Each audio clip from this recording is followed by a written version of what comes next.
香蕉放1-2天就会发黑。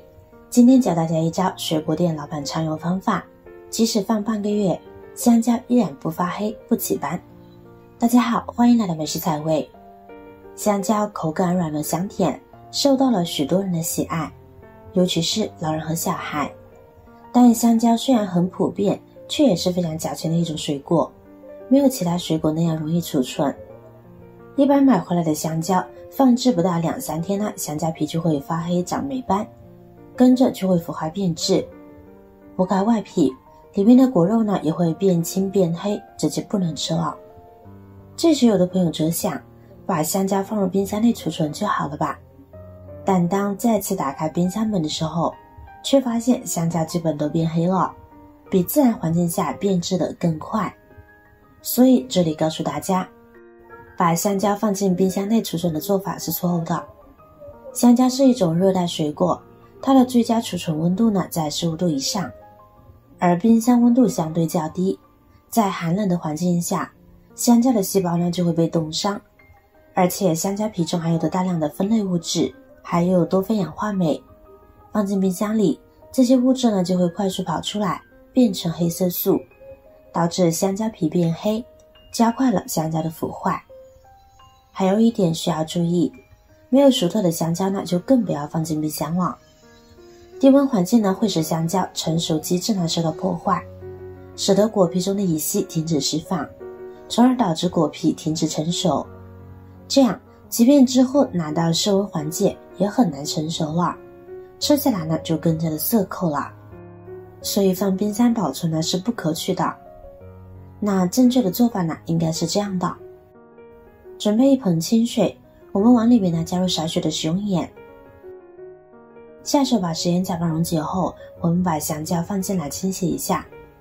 用盐水来清洗，可以把香蕉表面的细菌清洗干净，里里外外上上下下轻轻地把它搓洗一下，不要太过用力搓洗，不要破坏到香蕉的表皮层。现在将其控水捞出，然后我们再换一盆清水，往里边加入小苏打，将其搅拌溶解后，同样的把香蕉放进去清洗一遍。这一步呢可以把香蕉表面的一些农药残留去除干净。香蕉表面呢是有催熟剂的，如果不及时清理掉的话，放个2-3天，香蕉呢就会熟透，再用不了1天就会变质了。这时香蕉如果不及时吃的话，就会烂掉，造成非常大的浪费。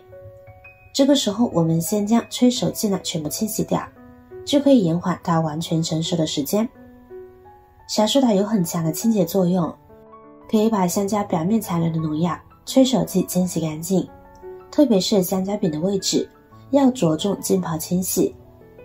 清洗完成以后，把香蕉控水捞出来。现在呢，我们用纸巾将香蕉表面的水分全部擦干净。擦拭的时候呢，我们的动作呢一定要轻，不要伤到香蕉了。如果香蕉受到了损伤，那么就不容易保存了。把黑色的根部全部切掉，这些地方容易滋生细菌，加速香蕉腐烂。将其切掉之后呢，就可以去除大部分的细菌，从而延缓香蕉变质的过程。切完之后呢，我们就可以取出保鲜膜，将香蕉根茎完全密封好，因为大部分气体呢都来自香蕉根茎部位，裹住香蕉的根茎，可以充分延缓香蕉成熟的进度，延长保鲜的时间。一般农户自己种植的香蕉，催熟剂就是从我们切掉的手柄这里放的。因为小成本小利益，农户不会花大价钱去弄个药水池浸泡香蕉，而是从香蕉柄放入成熟药水来催熟。所以我们切掉一部分再包裹起来，不管它是浸泡哪种的催熟方式，我们通过清洗后，再用这个方法将其包裹起来，我们就可以很好的保存香蕉了。这是其中一种方法。第二种方法，我们可以找一根绳子，把香蕉柄串起来，然后呢将香蕉悬挂起来，挂在通风良好的地方，这样可以有效延长香蕉的保存时间。经过多次实验，证明这个方法呢是可行的。但是说到原理的时候，人们表示是因为香蕉由于自己还长在树上，所以更加有活力。其实这只是玩笑话了，真相呢并没有那么简单。当我们把香蕉挂起来，并挂在通风的地方，香蕉散发出来的乙烯会很快的随风飘散。香蕉自身没有接受到乙烯的气味，就很难转化，成熟的进度呢就会减缓，这就使得香蕉成熟的时间被大大延长，让人们可以慢慢品尝香蕉的味道。而且香蕉没有受到挤压，就可以更好的将其保存起来啦。那有的朋友就问了，家里没有地方悬挂该怎么办呢？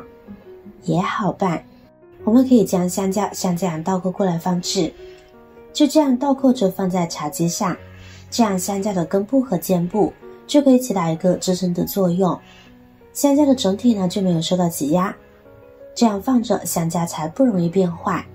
通常把香蕉买回来大家都懒得收拾，就随便放在哪里，又袋在塑料袋里，又相互挤压，香蕉呢是很容易变质的。因为香蕉被碰伤之后，细胞膜破裂，氧化酵素呢就会流出来和空气发生反应，形成一种黑色的化合物，也就是我们经常能在香蕉上看到的黑斑。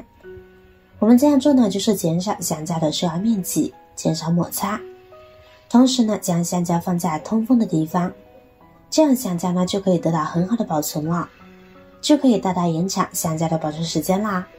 所以您记住了吗？好了，方法呢就已经分享完了。如果您正愁香蕉买多了不知道该怎么办，那就试试以上的方法吧。如果我的视频对您有帮助的话，记得点赞转发分享哦，希望可以帮助到更多的朋友。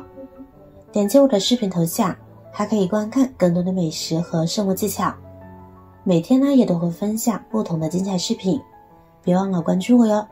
感谢您的支持，我是瑶瑶，我们下期视频再见。